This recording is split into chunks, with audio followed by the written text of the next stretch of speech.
இயேசு கிறிஸ்துவின் இன்ப இனிய நாமத்தில் வாழ்த்துகிறோம்.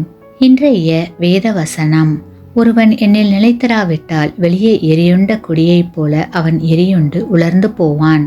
அப்படிப்பட்டவைகளை சேர்த்து அக்கினியிலே போடுகிறார்கள், அவைகள் எரிந்து போம். யோவான் 15ஆம் அதிகாரம் 6ஆம் வசனம்.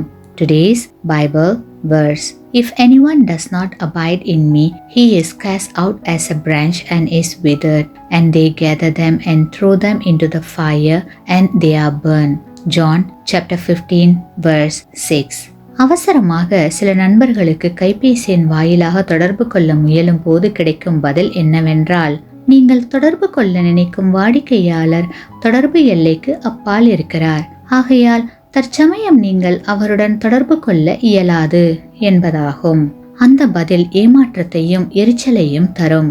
இந்த காரியம் சில சமயங்களில் நம்முடைய ஆவிக்குரிய வாழ்க்கைக்கு மிகவும் பொருந்தும். ஏனெனில் சில சமயங்களில் நமது ஜெபத்திற்கு பதில் கிடைக்காமல் போவதற்கும், ஆண்டவருடைய சமூகத்தின் ஆசீர்வாதங்கள் நமக்கு வந்து சேராமல் இருப்பதற்கும் முக்கிய காரணம், ஆண்டவர் நம்மோடு தொடர்பு கொள்ள முடியாத அளவிற்கு நாம் தொடர்பு எல்லைக்கு அப்பால் இருப்பதுதான்.